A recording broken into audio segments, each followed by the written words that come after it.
There we go. Yeehaw.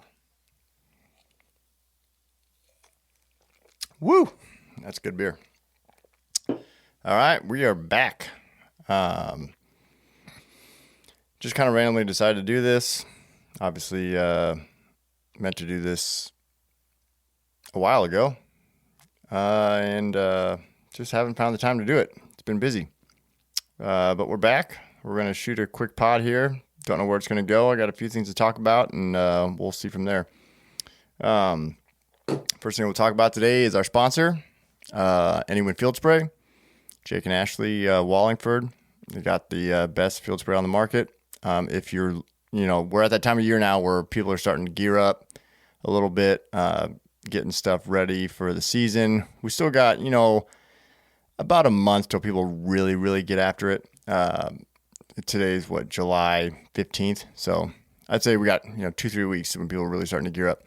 But if you're going to go get a field spray, go buy Anywind field spray. Don't buy anything else. It's a waste of your time. Go to Anywind, huntannywind.com and grab some field spray. They do have it, and they're going to be carrying it in the Shields Omaha again here. And it's the best spray on the market. I promise you. There's a lot of people that are using it now, and they have a lot of testimonials about it. So don't waste your time with all the other garbage out there. Go get something that actually works. So go get Anywind field spray. I think they have a discount going right now. I think he just posted. If you follow him on Instagram, there's a 10% off code. So go check that out. Go get your field spray for the season. I promise you, you won't regret using Anywind field spray. It's by far the best stuff out there. So go get it. All right. First thing we're going to talk about today, I drew an elk tag in Nebraska. It is not a bull elk. It is a cow elk tag. Obviously, would love to draw a bull elk tag. It's a really hard thing to draw in Nebraska. It takes a lot of years most of the time. Very rare that you get one early on. I've got friends that have been putting in for a long time. Still haven't drawn one. But cow elk tag, you can get, you'll get usually, I think for the most part, a lot of people will say like every kind of 5 to 7 years, you got a chance of getting one. This is, I think, my third year putting in for it, and I got it. So pretty pumped for that. I got the late antlerless tag. And I kind of screwed up on that a little bit. When I looked at the dates, I didn't really look super close. I saw that the first season went from like September 1 or whatever it is to October 15th.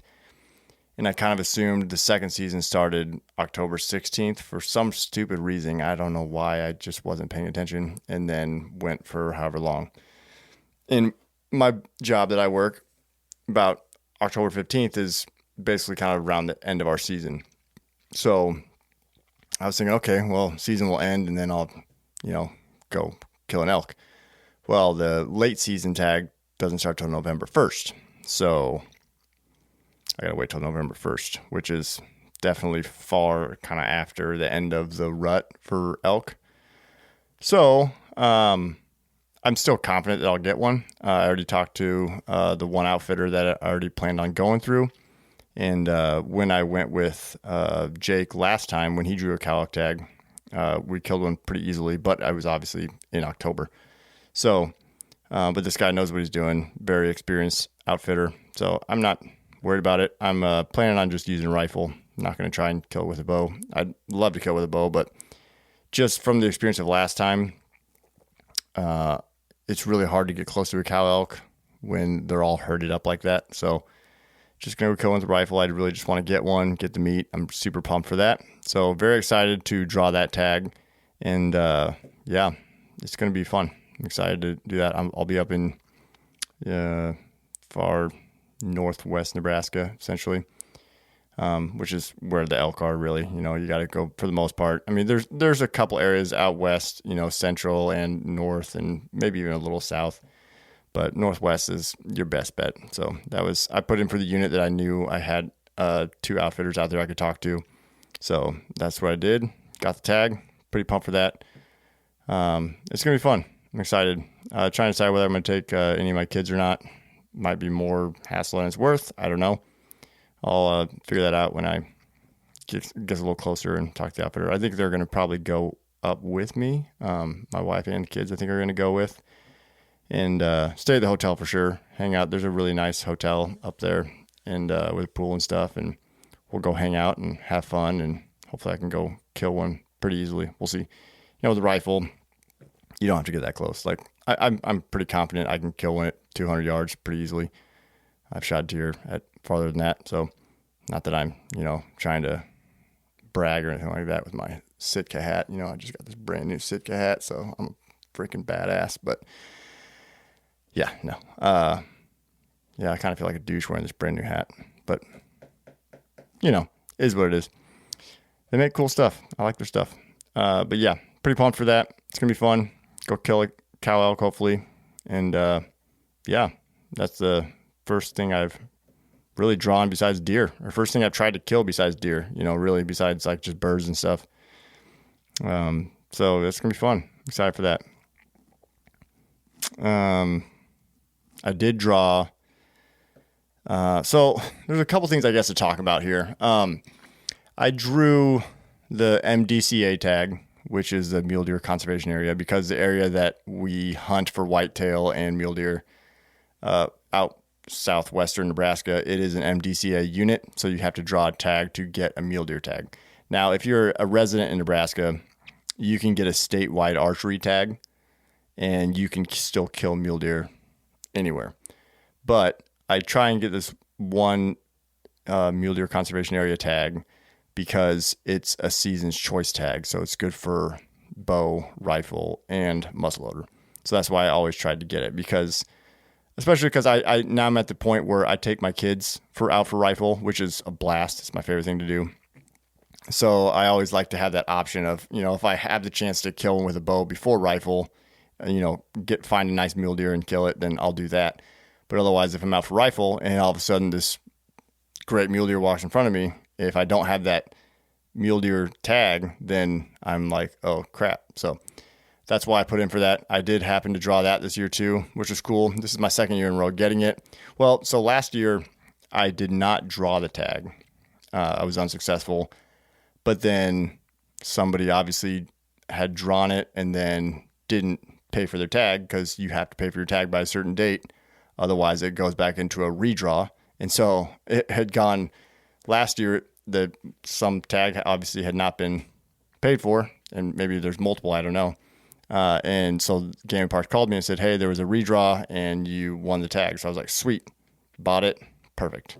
This year, obviously I drew the tag on the first draw. So it was exciting. My dad and my other buddy did not draw the tag. They both were unsuccessful, which is a bummer. My odds of winning next year probably are going to be lower again, which is fine. But so it's a season choice, which is cool. And I can use any weapon, obviously, during the certain seasons. But so I got that tag. I got my elk tag. I did start putting in for antelope for rifle, and did not draw that. Obviously, that usually in Nebraska, from what I've heard, takes about 5 to 7 years to draw the rifle tag. And I was like, you know what? I might as well just start putting in for it. Like, I would rather kill one with a bow, but obviously it's very difficult to kill an antelope with a bow, especially in Nebraska. It's very difficult. So we have, there's an outfitter that we've used out there, and for bow, we've only gone bow out there a couple times, and it's tough, but we've gotten plenty close enough to kill them with a rifle. So it's like, well, if I can get a rifle tag at some point, it'd be pretty dang easy to go kill an antelope out there. So started putting in for that. Didn't draw. That's fine. Didn't expect to draw. But yeah, so I got the mule deer tag in my area for the season's choice. I will buy another bow tag just so I have a statewide one for if I'm hunting somewhere not around, around there, if I'm hunting somewhere closer to home here. But we'll see. So I have options, which is exciting. I haven't killed a lot recently, but I did kill the one buck last year with the kids. That was fun. Small buck, but you know what? It was just kind of something to get one killed.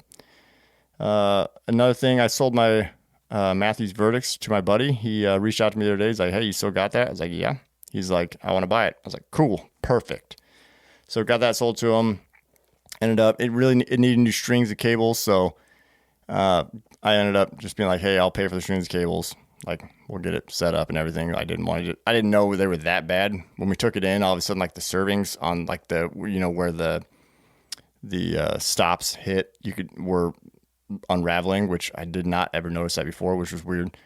But so we'll get that set up for them. I'm shooting the new Matthews Arc 34 this year, which I talked about, I think, in the last podcast. Pretty excited for that. I am getting a new sight. Since I sold him this bow, I ended up just selling him the whole setup with the sight and the stabilizers and everything. The Spot Hog Spot Hog XL double pin is what I had on there. I had put that on the Arc for now, but I was like, well, I really would like to get a bridge lock sight for it because it's just going to be lighter and more compact. So I'm just going to use the money from selling the bow to get a new sight. I think I'm going to get the new, well, I don't know if it's new, but I mean the Axle, I think it's like Axle, is that what it's called? I think Axle driver, I think it is. Axle driver, I think. I'm going to do a 3-pin horizontal. So I was using the double pin. It was the vertical double pin, which was fine, but I don't know. I just feel like having the horizontal pins, I feel like I like that a little bit better, and going back to a 3-pin where I can go like 20, 30, 40 and then be able to dial after that. I just feel like that's going to be a little bit better setup for most of the hunting I do. So that's kind of what I'm planning on doing. Excited to get that set up here soon. Once the new strings and cables come in, we're going to get his bow all set up, and then I'm going to get my sight and get it all set up at the same time. So pretty excited for that. Ready to start shooting a lot. I haven't really shot much recently because life's been busy. It's been freaking hot and humid here in Nebraska, like usual.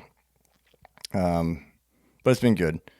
All the kids' sports are over for the summer, which is nice. So I finally wound down.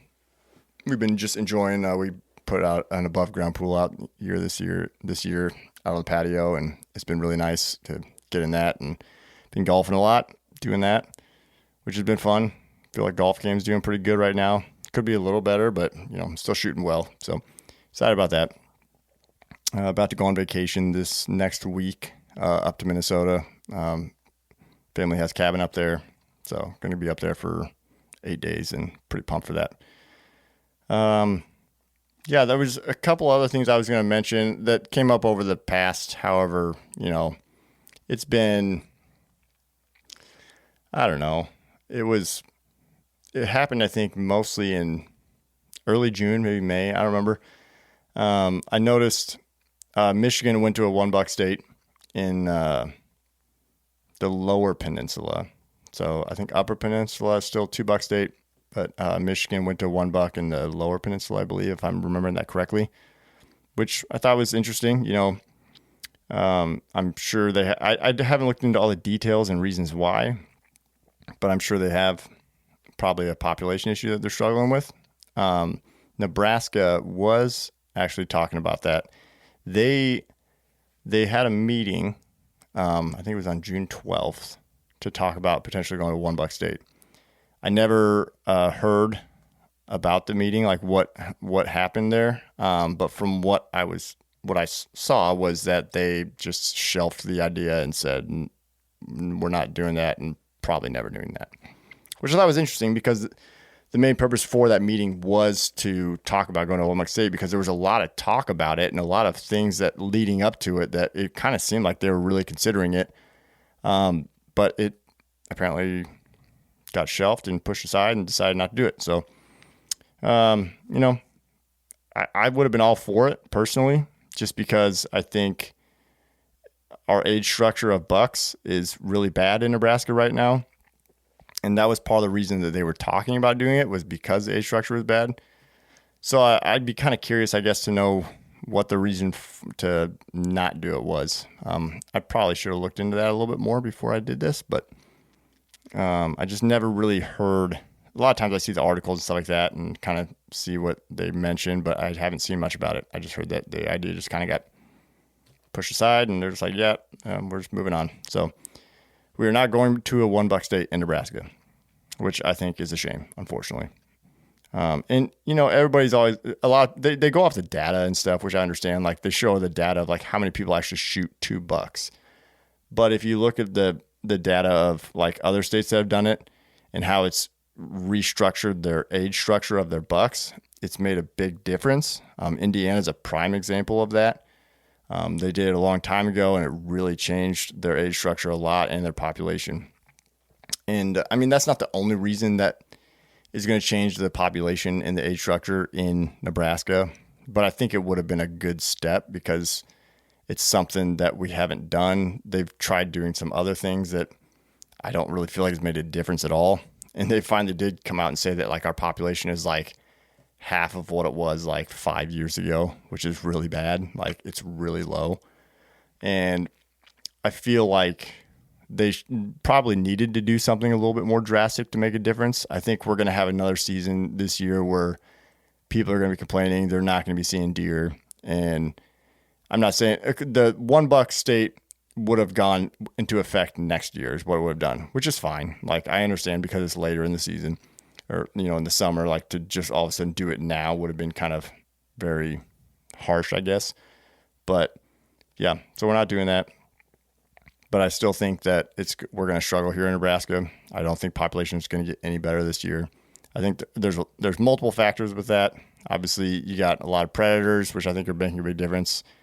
I found it funny. I saw one of them, the Game and Parks people said that mountain lions don't make like any impact on our deer population, which I thought was just absolutely ridiculous. Like that's the stupidest thing that you could have said personally, because there's way more mountain lions in Nebraska than they're always ever leading on.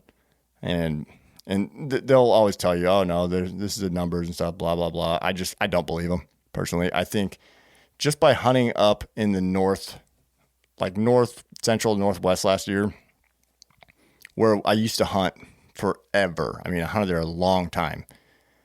We used to see a good amount of deer, and me and my buddy, we went all over the place up there, and we went to a lot of spots that were along either the river or some really big creeks that are up there, and like very like, cougar type areas, and lots of thick timber and stuff like that. And we didn't see any deer.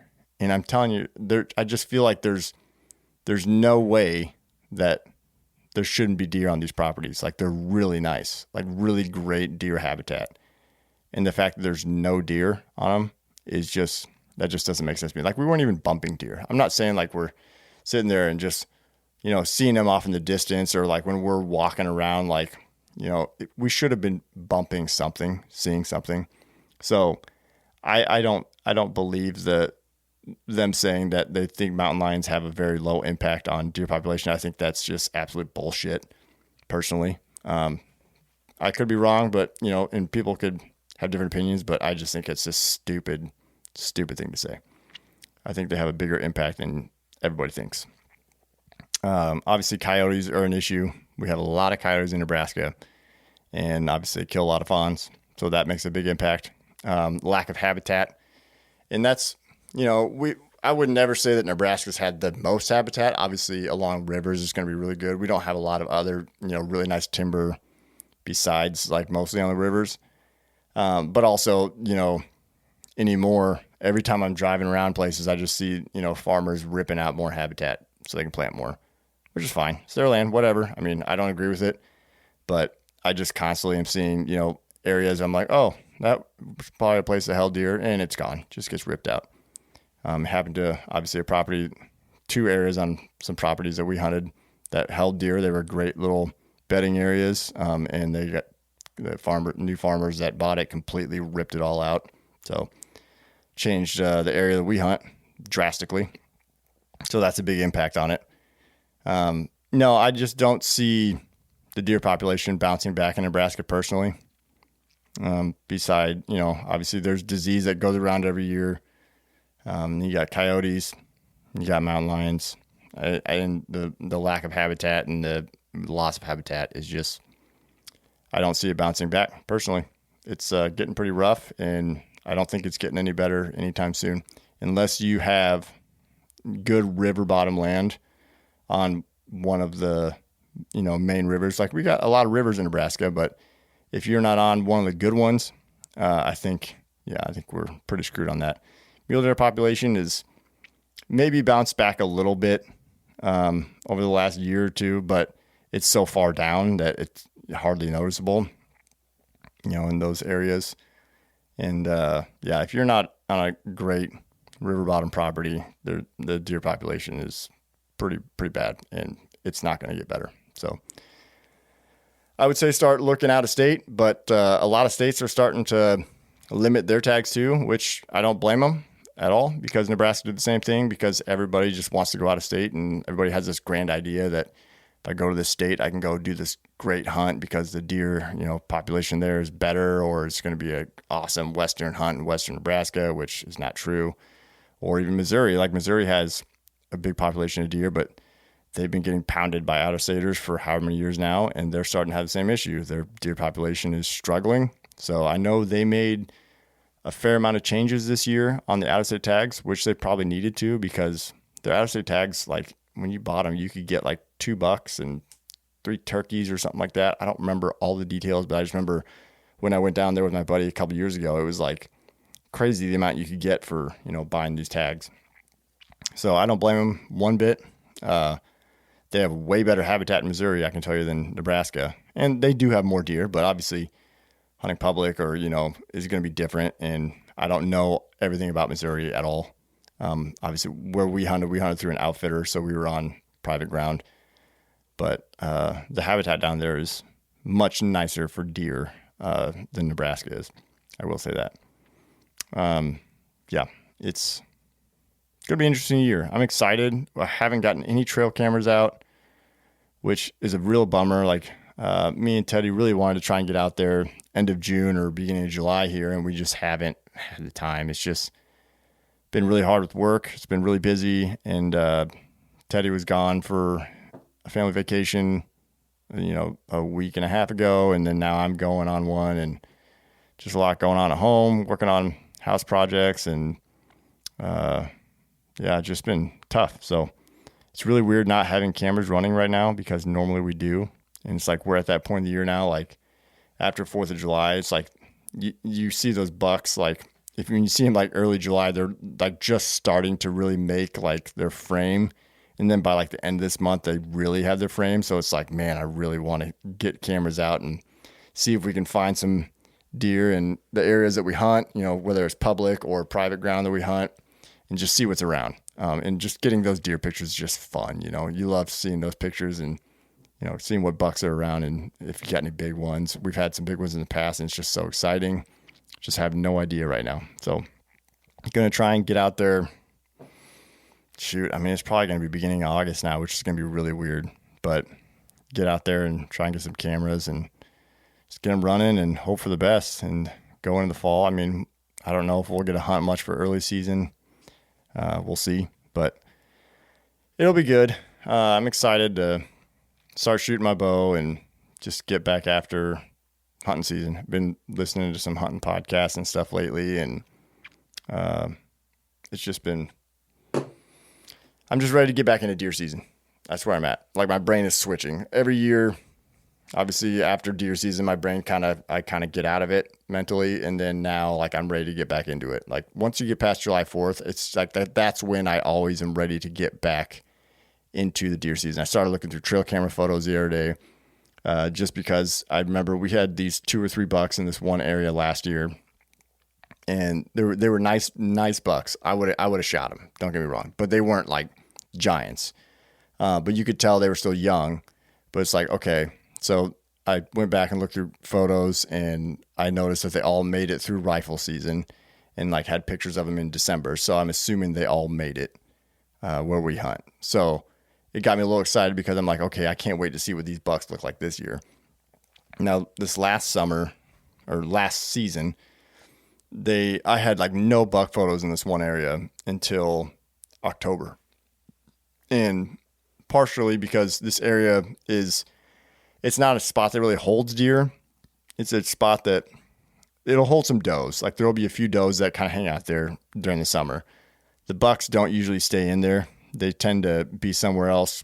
Must not be too far away, but just not in that area. There's not a lot of cover anywhere around the area other than that spot. But it's like not even great cover there. So, but once October comes around, that's when these bucks start to move a little bit. They're moving into their kind of new areas and kind of checking around. And that's when we start to get photos of them. They start showing up. And that's when sometimes we have some really nice ones show up there. So these bucks showed up. I looked it up. I think it was like October 17th. They started showing up at night in this area. And I'm just assuming at night because those are the only time I got photos of them was at night. But, at that point of the year, it tends to be, they're mostly nocturnal still. So like October 17th is when these bucks just showed up and started getting nighttime photos of them like every couple days. And then all of a sudden it was finally like October 28th was the first daylight photo that we got, could have killed them. And then, so we got like a couple days in a row of daylight photos, like 28th, 29th, something like that. And then didn't have any photos of them until like November 12th and 13th during daytime. They came back again. So it was like you had them for like 2 days and then they kind of disappeared. And then, which I'm assuming maybe they caught an early hot doe or something like that, or they just went to another area looking for does. I don't know. And then November 12th, November 13th, these bucks showed back up again. So it's like, okay, I'm hoping that maybe they'll do the same thing this year and can kind of try and, make sure to be there at these times and see if it's going to be, that's when they're going to come back again. I don't know, but that's my hope. And they're nice, really nice deer last year. And this year they could be really, really good deer. So got excited about that. Just looking at pictures. So I'm just ready to get cameras out and, get ready for the season and get after it. Just that time of year, we'll be in August here and, just over 2 weeks. And I feel like once it gets to August, it's like, that's when like the switch flips and it's just like, let's go deer season. Nebraska, we open September 1st. So you have an earlier season where, a lot of other states are either October 1st or like September 15th. Nebraska's early. Like I said, I don't know if I'm going to find time to be able to hunt early. I might be able to go out around here with some buddies and just go with them and maybe film or something, which is fine with me. I just love getting in a tree stand or a saddle early in the season. So I will probably try to do that. Sometimes I'll go find like a public piece, even though I know my odds of even seeing a deer are nothing. But I like to just go through the motions, especially because I mostly saddle hunt now. I don't know why I just really enjoyed saddle hunting. I thought it was so gay before and I just made fun of it. But ever since I started doing it a couple years ago, I prefer it over being in a tree stand just because I'm more comfortable with the saddle, like being attached to the tree and just being able to move and stuff. And then obviously packing in and out way easier with the saddle. So I prefer the saddle and I like to go for a sit early season sometime just so I can go through the motion of packing up all my gear that I know I need, getting out there to the tree, getting set up and then tearing down, going through the motion once or twice like that and just remembering everything, remembering all the things you need to take, how you do it, like with your process of everything so you can, be more efficient for the rest of the season. It's nice to do that once or twice. So I'm excited to do that too. I don't really need any new gear this year for the saddle. I've got everything I need. Obviously for my new gear this year that I bought the bow. So that's kind of my big purchase this year, which obviously is a big one. But yeah, I'm just excited to start going through all that, go out and shooting the bow, get that dialed in, start shooting some longer distances, just practicing. Not that I'm going to shoot long distances at a deer, but when you shoot those longer distances, the 50, 60, 70, 80 yards, it makes those 20 to 30 yard shots feel like chip shots, which is kind of what I'm going for, just trying to get myself comfortable. And just excited to start going through the routine. Kind of transition focus a little bit away from, other things, whether it's golf or basketball and whatever other things I'm doing. So just excited to get after it. I don't know how you guys are feeling. Love to hear in the comments what you guys have been doing this summer to prepare for it. I know a lot of other people do a lot more than I probably do in the summertime. Obviously some people have, properties and stuff they can put food plots in. They might be moving stands already, or making sure stands are good to go. Obviously, hopefully other people have cameras up already. I know I'm a little late to the game, but I'm sure if you got cameras going, that makes a lot of fun. So hopefully everything's going well for anybody that's listening. I'd love to hear what your summer process is, what you're going through right now, whether you're shooting your bow, doing anything, like what you're kind of, what's the word? I don't know. I can't think of it, but just kind of your process of how you kind of go through the summer, spring and summers. Spring's interesting because there's not really much to do. Obviously, people turkey hunt, but for deer, like obviously, if you're putting in food plots in the spring, I don't know exactly what time you usually start doing that, whether it's like April or May, I'm not sure. And then obviously, some people put in like late summer plots and everything for the fall. So, but I would love to hear what you guys are working on. I know a lot of people have been doing, and, obviously you got the archery shoots and stuff. I missed all of those. I know there was a couple of good ones here in Nebraska that I just didn't have time to get to, and honestly just didn't even have my bow set up for it. So kind of bummed about that, but I know there was one in Burwell that one of the guys talked about, says really good one. Missed that, unfortunately. And then Shadron, there's a really good one out there that I know a buddy went out to. So, but yeah, I mean, that's a good way to get ready for the season. I'm getting ready for it. Pretty pumped for that. Yeah. The one other thing I was going to talk about, and I haven't looked into all the details on it. Again, I probably should have, but didn't. I saw Iowa ban trail cameras, I think, on public land. Correct me if I'm wrong, but I feel like I saw that, which would be another state that added that, because there's been a couple states that have done that now, and now Iowa is the newest one to do it. So, I mean, it's a tough thing to kind of, I don't know. What do you guys think about that? Banning trail cameras on public land? Because I'm not necessarily against it or for it. It's a weird one. I mean, I can't really decide how I feel about it. I feel like one of the things that I find interesting is when they start banning stuff, it's like, what's the next thing? Is it really that big of a deal? I like this thought of not having them on there, because then it's kind of a fair chase for everybody. But at the same time, like, what does it matter? And you ban one thing, what's the next thing they're going to ban? That's the thing that kind of worries me, is I feel a lot of things in the, I wouldn't say the hunting industry, but like a lot of things that the states are doing, because you also have like Oregon just recently, I think they put some bill out or pass some bill in the first round of voting to ban like all hunting. It would ban all hunting. It would ban like all like owning livestock. I mean, it's a ridiculous bill. It's so stupid.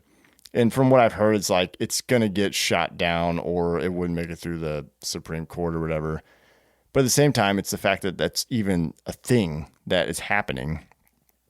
And that's just insane. But it's just like the start of like, okay, they're trying to figure out, okay, so we couldn't do this, but maybe next time we could do this, and we could get this to pass and this to not be available anymore. So it's one of those slippery slopes where it's like they're trying to find the loopholes to get rid of the things that we should have the freedom to do. And so that worries me, because I know Colorado tried to do something similar to that last year, I think it was. I remember there was a big deal about that, and that ended up getting voted down. But there was a lot of people talking about it, and a lot of people, doing what they needed to do to make sure it didn't happen. But it was like the first step that they tried to do something like that. Now Oregon's did the same thing. And that is, I guess that's the one other thing that makes me worry about going to a $1 state, is it's like, well, they're, these states are like, well, the population's so bad, we're going to have to go to a $1 state, which I'm not against. I do agree that it could be an option, but I think if they're going to do that, I do think that there should be like a set number of years in place. Maybe you go to a $1 state for 3 years, or a $1 state for 5 years, and then it goes back. But it's like, there needs to be a limit, because what's that for them to say like, oh, we went to a $1 state and the population's still going down, we're not going to have any hunting this year. Like, what's stopping them from doing that? And that's, a lot of the times, like, the people that are putting out these bills, they don't have a clue about hunting. They just happen to be the one that got voted into this certain specific spot, And they're the ones that are like, oh, let's just do this. I swear they just make shit up half the time. They don't have a clue, or they just have their own agenda. And this is like, okay, now I have the ability to try and do this. So it's interesting. Obviously we're living in a really weird time right now, but that's the one thing that worries me about like the trail camera bans on public land is, what's next? What's the next thing they're going to ban? What's the next thing they're going to say? Yeah, we can't do this anymore. It shouldn't be allowed anymore. What's the next thing? I just feel like there's always, they might do something like that, get rid of something, but then they could find the next new thing that's like, oh, well, maybe this isn't fair either, so let's do that. Or maybe we just don't like this either, so we want to do that. It's tough. And I don't know. I don't know what I think about it. I'll be curious to see what other states keep doing. I know there's been a few states that have done that, but it's just, it's strange. It's, I don't know. I'm not sure I agree with it, but I'm also not against it, but it's a weird thing to kind of figure out. I don't know. Let me know what you guys think on the banning of trail cameras on public land. Obviously, Nebraska hasn't done that yet, but who's to say we're not next, So I'd be curious to know everybody's opinions on that. And just in general, like the public land, trail camera ban in any state, personally. Yeah, I don't know. But I think that's about all I got to talk about today. And I'm going out of town for vacation this week. So I just randomly was like, you know what? I really need to get a podcast done. And then hopefully get back from vacation and go get some cameras out and kind of see what's going on there and get my bow all set up and whatnot and start shooting so I can talk about that and kind of how I feel about it. So thanks for listening and watching, guys. We'll catch you next time.